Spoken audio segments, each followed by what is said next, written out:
സൂര്യകിരണങ്ങൾ കണ്ണിൽ പതിഞ്ഞപ്പോഴാണ് ലച്ചു കണ്ണു തുറന്നത്. ഈശ്വര, ഇന്നും നേരം വൈകിയോ? ചെറിയമ്മ കണ്ട ചീത്ത കേൾക്കും. അവൾ വേഗം എണീറ്റ് ഫ്രഷാവാൻ പോയി.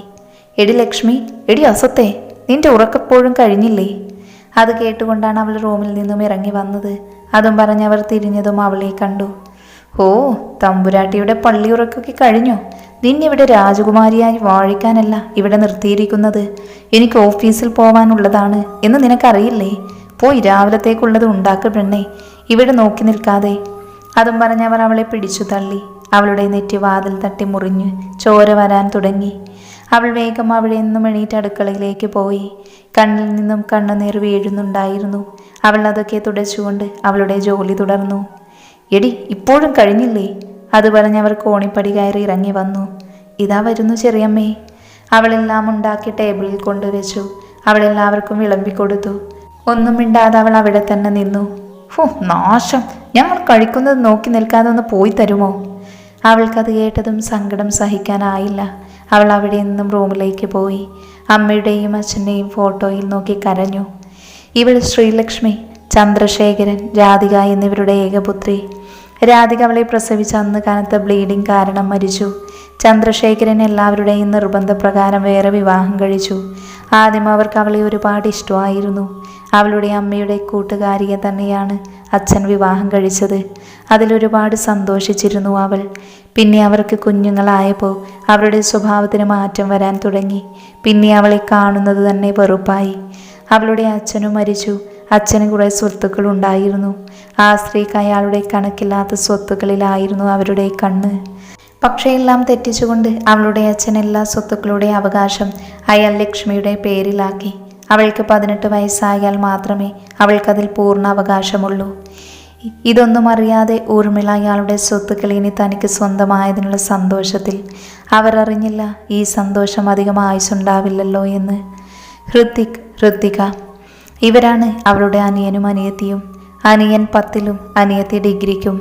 ഹരിക്ക് അവൻ്റെ ലക്ഷ്മി ചേച്ചിയെ ഒരുപാട് ഇഷ്ടമാണ്. അനിയത്തിക്ക് അവളെ തീരെ ഇഷ്ടമല്ല. അമ്മയുടെ സ്വഭാവമാണ് അനിയത്തിക്ക്. അവളെ കാണുമ്പോൾ ദേഷ്യം വരും. അവളെ കാണാൻ ഭംഗി ലച്ചു ആയതുകൊണ്ട്. അവൾ മുഖം നിറയെ പൊട്ടിയിട്ടാലും ലച്ചുവിൻ്റെ അടുത്തെത്തില്ല. അതുകൊണ്ട് അവളെ ദേഷ്യമാണ്. അവൾ ചെയ്യുന്നതൊക്കെ ലച്ചുവിനായിരിക്കും അതിൻ്റെ പഴി കേൾക്കൽ. ഭർത്താവ് മരിച്ച് അധികമായിട്ടില്ല. അപ്പോഴേക്കും അവർ സ്വത്തുക്കൾ അവരുടെ പേരിലാക്കാൻ വക്കീലിൻ്റെ അടുത്തേക്ക് പോയി. കൂട്ടിന് ഊർമിളയുടെ സഹോദരൻ മാധവനും. വക്കീലിന് സ്വത്തിൻ്റെ അവകാശം എനിക്കല്ലേ? അല്ല, പിന്നെ അതെന്താ? അവർ ദേഷ്യത്തോടെ ചോദിച്ചു. അത് ലക്ഷ്മിക്ക് മാത്രമേ അവകാശമുള്ളൂ. അദ്ദേഹം മരിക്കുന്നതിന് മുൻപ് അവളുടെ പേരിലാക്കിയിരുന്നു. കുടുംബ വക്കീൽ പറയുന്ന വാക്കുകൾ ലക്ഷ്മിയെ കൊല്ലാനുള്ള ദേഷ്യം ഉണ്ടാക്കി. അത് പറ്റില്ലല്ലോ, അപ്പോൾ എൻ്റെ മക്കൾക്കോ? അതൊന്നും എനിക്കറിയില്ല. ദേഷ്യത്തോടെ അവരവിടെ നിന്നും എണീറ്റ് പോയി. എന്നാൽ അതേ നിമിഷം വീട്ടിലെത്തിയതും ലക്ഷ്മി! ഇരുണ്ട മുറിയിൽ ഒരു കോണിൽ ചേറിൽ കെട്ടിയിരിക്കുന്നവൻ്റെ മുന്നിലായി പരിഹാസ ചിരിയോടെ നിൽക്കുകയാണവൻ. അയാളുടെ ശരീരം മുഴുവൻ ചോരയിൽ കുതിർന്നിരുന്നു. അയാൾ അവശതയോടെ അവനെ നോക്കി. അവൻ്റെ പിന്നിലായി മാരകമായുധവുമായി നിൽക്കുന്ന 4-5 ഗുണ്ടകളും. കയ്യിലിരുന്ന ഇരുമ്പ് തണ്ട് അവൻ സൈഡിലായിരുന്ന ടേബിളിലേക്ക് വെച്ചു. അവൻ മുന്നിലേക്ക് നടന്നു വന്ന് തൻ്റെ മുഖത്തേക്ക് പേടിയോടെ നോക്കിയിരിക്കുന്നവൻ്റെ മുഖത്തേക്ക് മുഖം അടുപ്പിച്ചു.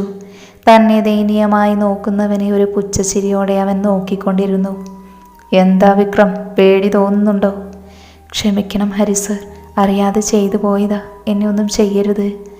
ദയനീയമായി തന്നെ നോക്കുന്നവനെ അതേ പരിഹാസത്തോടെ ചോദിച്ച് അയാൾ കരഞ്ഞുകൊണ്ട് പറഞ്ഞു. ചേറ്റെ, എന്ത് ധൈര്യത്തിലാണ് നീ നാദ് ഇൻഡസ്ട്രീസിനെ ഒറ്റാൻ നോക്കിയത്? തൻ്റെ മുഖത്തേക്ക് നോക്കിക്കൊണ്ട് കരയുന്നവൻ്റെ മുടിക്കുത്തിന് പിടിച്ചവൻ അലറിയതും പേടികൊണ്ട് അയാൾ ഉമനീറിറക്കി. നീ എപ്പോഴേ ഇങ്ങനെ പേടിച്ചാലും എങ്ങനെയാ? നിനക്കുള്ള വ്യക്തി വരുന്നതേ ഉള്ളൂ. You are just coming to see that the real devil. അവൻ പറഞ്ഞു കഴിഞ്ഞതും അന്തരീക്ഷത്തിൽ പൊടി പറത്തിക്കൊണ്ടൊരു black colour Mahindra modified Thar വന്നു നിന്നു. അതിനു പിന്നാലെയായി 3-4 ബെൻസും. താറിൻ്റെ ഡ്രൈവിംഗ് സീറ്റിൽ നിന്നും ആരോഗ്യദൃഢനഗ്നനായ ഒരു ചെറുപ്പക്കാരൻ ഇറങ്ങി. അവൻ്റെ പൂച്ച കണ്ണുകൾക്ക് ചുറ്റും ചുവപ്പ് രാശി പടർന്നു. മുഖം വലിഞ്ഞു മുറുകിയിരുന്നു. ബ്ലാക്ക് ജീൻസും ബ്ലാക്ക് ഷർട്ടുമായിരുന്നു അവൻ്റെ വേഷം. ഇടത്തെ കൈയിൽ ആസ്ട്രോണിൻ്റെ ഒരു ബ്രാൻഡഡ് വാച്ച് ഉണ്ടായിരുന്നു. വലം കൈയിൽ സിംഹമുദ്രയോട് കൂടിയ ഗോൾഡൻ ഇടിവള. കഴുത്തിൽ രുദ്രാക്ഷം കെട്ടിയ ലോക്കറ്റോട് കൂടിയ ചെയിൻ. ആകെ മൊത്തത്തിൽ അടാർ ലുക്ക്. അല്പം മുൻപിലേക്ക് വീണ് കിടക്കുന്ന ചെമ്പ് കലർന്ന കറുത്ത മുടിയിഴകൾ ഇടം കൈകൊണ്ട് പിന്നിലേക്ക് ഒതുക്കി വെച്ച് വലിഞ്ഞ മുഖവുമായി അവൻ അകത്തേക്ക് നടന്നു. കൂടെ അവൻ്റെ ഗാർഡ്സും. പ്ലീസ് സർ, എന്നെ ഒന്നും ചെയ്യരുത്. ഞാൻ എങ്ങോട്ടെങ്കിലും പൊയ്ക്കോളാം. That right you must go. I can spend you that right place. പെട്ടെന്ന് അവിടെ ഗംഭീരമായ ശബ്ദം കേട്ടതും അവർ രണ്ടുപേരും തിരിഞ്ഞു നോക്കി. അവനെ കണ്ടതും ഒരാളുടെ ചുണ്ടിൽ പുഞ്ചിരിയും, എങ്കിൽ മറ്റവൻ്റെ മുഖത്ത് പേടിയുമായിരുന്നു. നാഥ് സാബ്. അയാളുടെ വായിൽ നിന്ന് പേടിയോട് ആ പേര് കേട്ടതും അവൻ്റെ മുഖത്ത് പുച്ഛച്ചിരി വിരിഞ്ഞു. അവൻ പതിയെ അയാളുടെ അടുത്തേക്ക് നടന്നു. അവനടുത്തേക്ക് വരുന്നതിനനുസരിച്ച് അയാളുടെ മുഖം വെട്ടിവിയർക്കാൻ തുടങ്ങി. അയാൾ പേടിയോടെയിരുന്നു. അയാളുടെ മുന്നിൽ വന്നു നിന്ന് ഒരു ചെയർ വലിച്ചവൻ അതിലേക്കിരുന്നു. ഇനി പറയാം വിക്രം, നീ ആർക്കു വേണ്ടിയാണ് നാഥ് ഇൻഡസ്ട്രീസിൽ ചാരപ്പണി നടത്തിയത്? തൻ്റെ മുന്നിലിരിക്കുന്നവൻ്റെ കണ്ണുകളിൽ നോക്കി ശാന്തതയോടെ ചോദിച്ചതും അയാൾ ഭയത്തോടെ ഉമിനീരിറക്കി. കാരണം മുഖം ശാന്തതയോടെ ആണെങ്കിലും അവൻ്റെ കണ്ണുകളിൽ ക്രൂരത നിറഞ്ഞിരുന്നു. കൊടുങ്കാറ്റിന് മുൻപുള്ള ശാന്തതയാണെന്ന് അയാൾക്ക് നന്നായിട്ട് അറിയാമായിരുന്നു. അയാൾ ചുറ്റിനും നോക്കി. പറയുടെ പൊന്ന മോനെ, ആര് പറഞ്ഞിട്ടാ നാഥ് ഇൻഡസ്ട്രീസിനെ ഒറ്റിയത്? അത് പറഞ്ഞുകൊണ്ട് അവൻ അയാളുടെ നെഞ്ചിൽ ആഞ്ഞു ചവിട്ടി. അയാൾ ഒരലർച്ചയോടെ പിന്നിലേക്ക് മറിഞ്ഞു. പ്ലീസ് സാബ്, ഞാൻ പറയാം, എന്നെ ഉപദ്രവിക്കരുത്, പ്ലീസ് സാബ്. അങ്ങനെ കിടന്നുകൊണ്ട് തന്നെ അയാൾ അവനോട് കരഞ്ഞുകൊണ്ട് പറഞ്ഞു. അത് കേട്ടതും അവൻ അടുത്ത് നിൽക്കുന്നവനെ ഒന്ന് നോക്കി. ആ നോട്ടത്തിൻ്റെ അർത്ഥം മനസ്സിലായതും അവൻ പെട്ടെന്ന് ചെന്ന് അയാളെ നേരെ ഇരുത്തി. Did you say that? Who told you that cheat company? അത് AK ഗ്രൂപ്പ്. അയാൾ പണം ഓഫർ ചെയ്തു. പിന്നെ അവരുടെ കമ്പനിയിൽ ഒരു ജോലിയും. അയാൾ പറഞ്ഞു നിർത്തിയതും അവൻ്റെ ചുണ്ടിൽ പുച്ഛച്ചിരി വിരിഞ്ഞു. അവൻ പതിയെ അയാളുടെ നേർക്ക് മുഖം അടുപ്പിച്ചുകൊണ്ട് പറഞ്ഞു. പണത്തിനു വേണ്ടി സ്വന്തം കമ്പനിയെ ചതിച്ച നിനക്ക് ശിക്ഷ വേണ്ടേ? അവൻ പുച്ഛത്തോടെ പറഞ്ഞതും അയാൾ ഉമിനീറിറക്കിക്കൊണ്ട് അവനെ നോക്കി. അയാൾ മുഖത്തേക്ക് നോക്കി അവൻ്റെ കണ്ണുകളിൽ ക്രൂരത നിറയുന്നത് അയാൾ പേടിയോടെ നോക്കിയിരുന്നു. അവൻ്റെ പൂച്ച കണ്ണുകളിൽ ചുറ്റും ചുവപ്പ് രാശി പടർന്നു. കണ്ണുകളിൽ നിന്നും അഗ്നി വർഷിക്കുന്നത് പോലെ തോന്നി. കൂടെ നിന്ന് ചതിക്കുന്നവർക്ക് നാഥിൻ്റെ പുസ്തകത്തിൽ ഒറ്റ ശിക്ഷ മാത്രമേ ഉള്ളൂ. അവൻ അയാളുടെ കണ്ണുകളിൽ നോക്കി പറഞ്ഞതും അയാൾ പേടിയോടെ അവനെ നോക്കി. അത് കണ്ടതും അവനൊന്ന് പുച്ഛത്തോടെ പറഞ്ഞു. ഡെത്ത്. നോ സാബ്, എന്നെ ഒന്നും ചെയ്യരുത്. ഞാൻ എവിടെയെങ്കിലും പൊയ്ക്കോളാം. എനിക്കറിയാതെ പറ്റിയതാ. കഴുത്തിന് നേരെ വലം കൈയുടെ പെരുവിരൽ താഴ്ത്തി കഴുത്ത് വെട്ടുന്നത് പോലെ കാണിച്ചുകൊണ്ട് പറഞ്ഞതും അയാൾ ഒരു പേടിയോടെ അവനെ നോക്കി കരഞ്ഞുകൊണ്ട് പറഞ്ഞു. അവനൊരു ക്രൂരമായി ചിരിച്ചുകൊണ്ട് ഹരിയെ നോക്കി. അവൻ്റെ നോട്ടം മനസ്സിലാക്കിയ ഹരി പാൻറ്റിൻ്റെ പിന്നിൽ വെച്ചിരുന്ന എയർ പീസ്റ്റർ എടുത്ത് അവന് കൊടുത്തു. നോ സാബ്, ഞാനിനി ഒരു തെറ്റും ചെയ്യില്ല. എന്നെ വെറുതെ വിടണം. എന്നെ കൊല്ലരുത് സാബ്. അവൻ ആ പീസ്റ്റർ ലോഡ് ചെയ്യുന്നത് കണ്ടതും അയാൾ കരഞ്ഞു. അയാളുടെ വാക്കുകൾ അവഗണിച്ചുകൊണ്ട് അവൻ ലോഡ് ചെയ്ത് അവൻ അയാളുടെ നെറ്റിയിൽ മുട്ടിച്ചു. നോ സാബ്, എന്നെ കൊല്ലരുത് പ്ലീസ്. അയാൾ അവൻ്റെ മുന്നിൽ കരഞ്ഞുകൊണ്ട് പറഞ്ഞു. So start your countdown. 3. Please saab, please. 2. No saab, please. 1. Shoot. അവൻ പറഞ്ഞു കഴിഞ്ഞതും കയ്യിലുണ്ടായിരുന്ന പീസ്റ്റലിൻ്റെ ട്രിഗർ വലിച്ചതും ഒന്നിച്ചായിരുന്നു. അയാൾ അലറിക്കരയുന്നതിന് മുൻപേ ബുള്ളറ്റ് അയാളുടെ നെറ്റിയിൽ പതിച്ചിരുന്നു. ഒന്ന് പിടഞ്ഞുകൊണ്ട് അയാളുടെ ശരീരത്തിൽ അവസാന ജീവനും പോയി. ഹരി. അവൻ അവിടെ നിന്ന് എണീറ്റ് പകുതി നടന്നിട്ട് അവൻ ഹരിയെ വിളിച്ചു. You go, I can come. അവൻ്റെ മറുപടി കേട്ടതും അവൻ അവിടെ നിന്നും ഒന്നും മിണ്ടാതെ പുറത്തേക്കിറങ്ങി. വണ്ടിയിൽ കയറി സ്റ്റാർട്ട് ചെയ്തു. ഒരു ഇരമ്പലോടെ അത് പുറത്തേക്ക് പോയി. തൊട്ട് പിന്നാലെ അവൻ്റെ ഗാർഡ്സും. അവൻ പോകുന്നത് നോക്കി നിന്ന ഹരി തിരിഞ്ഞ് അവിടെ നിന്നവർക്ക് നിർദ്ദേശം നൽകിയതും അത് കേട്ടതും അവർ ആ ബോഡിയെടുത്ത് പുറത്തേക്ക് പോയി. ലക്ഷ്മി. എന്താ ചെറിയമ്മേ? അവളുടെ ഗാംഭീര്യ ശബ്ദം കേട്ടതും അവൾ അടുക്കളയിൽ നിന്നും ഓടി വന്നു. അവളെ കണ്ടതും അവർക്ക് ദേഷ്യം നിയന്ത്രിക്കാനായില്ല. അവളുടെ മുഖത്തേക്ക് ആഞ്ഞടിച്ചു അവർ. എന്തിനടിച്ചതുപോലും അറിയാതെ ലച്ചു അവരുടെ മുഖത്തേക്ക് നോക്കി നിന്നു. അവളെ കാണും തോറും അവരുടെ മുഖത്ത് ദേഷ്യം കൊണ്ട് വലിഞ്ഞു മുറുകിയിരുന്നു. അവർക്ക് അവളെ കാണും തോറും ദേഷ്യം നിയന്ത്രിക്കാനായില്ല. അവളെ വീണ്ടും വീണ്ടും അടിച്ചു. ചെറിയമ്മേ, ഇനി എന്നെ അടിക്കല്ലേ, വേദനിക്കുന്നുണ്ട് ചെറിയമ്മേ. അവൾ കൈകൊണ്ട് തടഞ്ഞുകൊണ്ട് പറഞ്ഞു. അവർ അതൊന്നും കേൾക്കാതെ അവളെ വീണ്ടും അടിച്ചു. അവളുടെ ദേഹം മുഴുവൻ അടിയുടെ പാടുകളാണ്. ചുണ്ടുപൊട്ടി ചോര വരാൻ തുടങ്ങി. അമ്മേ, ചേച്ചിയെ അടിക്കല്ലേ, അടിക്കല്ലമ്മേ, ഹൃതിക് കരഞ്ഞുകൊണ്ട് പറഞ്ഞു. ഹൃതിക് അവളെ അടിക്കുന്നത് കണ്ട് ചിരിച്ചു നിൽക്കുകയാണ്. എന്താ ഊർമിള നീ കാണിക്കുന്നത്? നീ അവളെ അടിച്ചിട്ടെന്താ പ്രയോജനം? നമുക്ക് വഴിയുണ്ടാക്കാം, അവൾ ചത്തുപോകും. നീ ഒന്ന് ക്ഷമിക്ക്, ഒരു പരിഹാരമുണ്ടാക്കാം. അതും പറഞ്ഞു മാധവൻ അവരുടെ കയ്യിലുള്ള വടി പിടിച്ചു മാറ്റി. അപ്പു കരഞ്ഞുകൊണ്ട് ലച്ചുവിൻ്റെ അടുത്തേക്ക് ഓടി.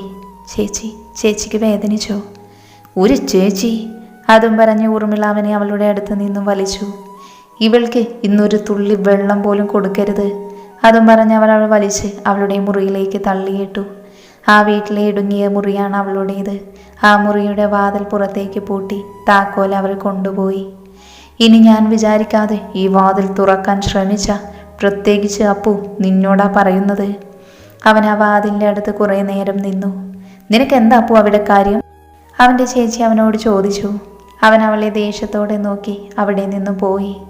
ലച്ചു അവളുടെ മുറിയുടെ ഒരു മൂലയിൽ 2 കാലിന്മേൽ മുഖം വെച്ച് കരഞ്ഞു കണ്ണുകൾ ചുവന്നിരുന്നു. എന്തിനാ ഈശ്വര എന്നെ ഇങ്ങനെ പരീക്ഷിക്കുന്നത്? എന്തിനാ അമ്മേ എന്നെ ഒറ്റയ്ക്കാക്കി നിങ്ങൾ രണ്ടും പോയത്? പോയപ്പോൾ എന്നെയും കൊണ്ടുപോയിക്കൂടായിരുന്നു? എനിക്ക് വയ്യമ്മേ ഇങ്ങനെ ജീവിക്കാൻ. റൂമിൻ്റെ ജനലിൽ മുട്ടുകേട്ടാണ് ലച്ചു കണ്ണു തുറന്നത്. ആരാ? ഞാനാണ് ചേച്ചി, അപ്പു. എന്താ അപ്പു? ഈ ജനാലൊന്ന് തുറക്ക്. ലച്ചു പോയി തുറന്നു. എന്താ അപ്പു നിൻ്റെ കയ്യിൽ? ഇത് ചേച്ചിക്കുള്ള ചോറാണ്, ഞാൻ ആരും കാണാതെ എടുത്തതാണ്. വേഗം കഴിച്ചോ, ഞാൻ പോവുക ചേച്ചി. ഈ വാതിലടച്ചോ. അവളത് കഴിച്ചു. അവളുടെ അമ്മയുടെയും അച്ഛൻ്റെയും ഫോട്ടോ നെഞ്ചോട് ചേർത്ത് വിങ്ങിപ്പൊട്ടി അവൾ ഉറങ്ങി.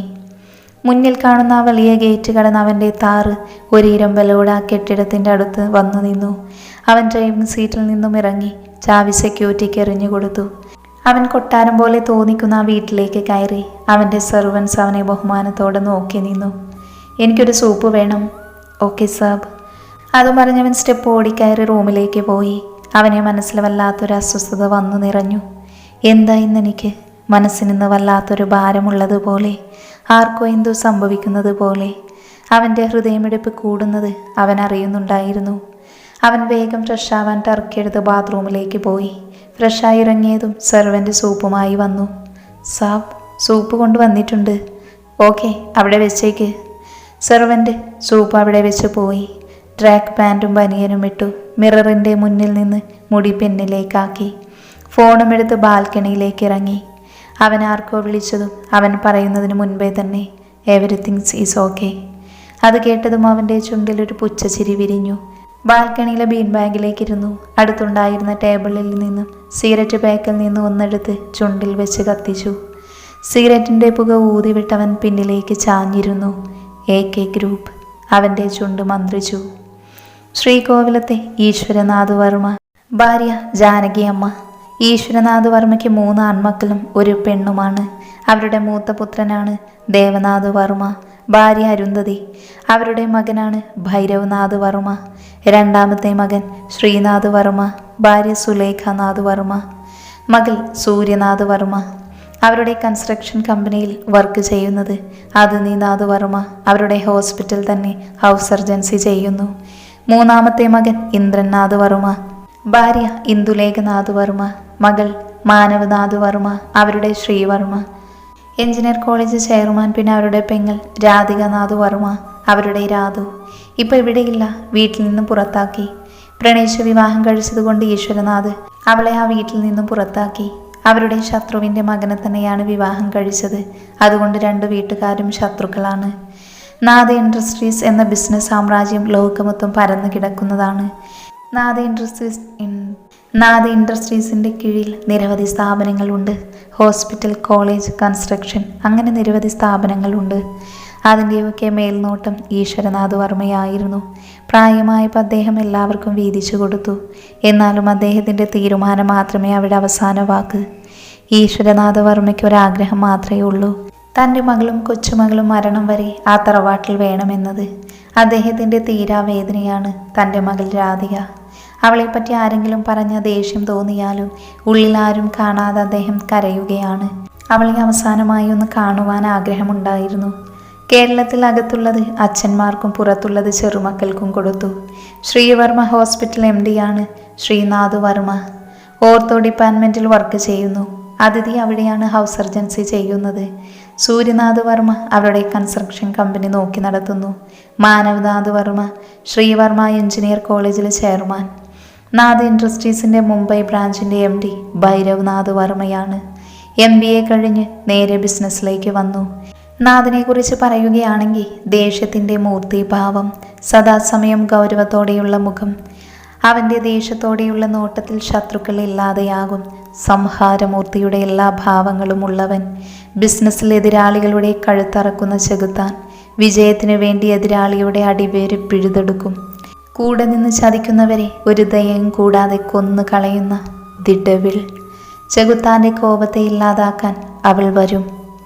അവൻ്റെ ബെസ്റ്റ് ഫ്രണ്ടാണ് ഹരി, ശ്രീഹരി. അവൻ അനാഥനാണെങ്കിലും എന്തിനും കൂടെ പിറപ്പായി കൂടെ നാഥുണ്ട്. ഡിഗ്രിക്ക് പഠിക്കുമ്പോൾ കിട്ടിയതാണ്.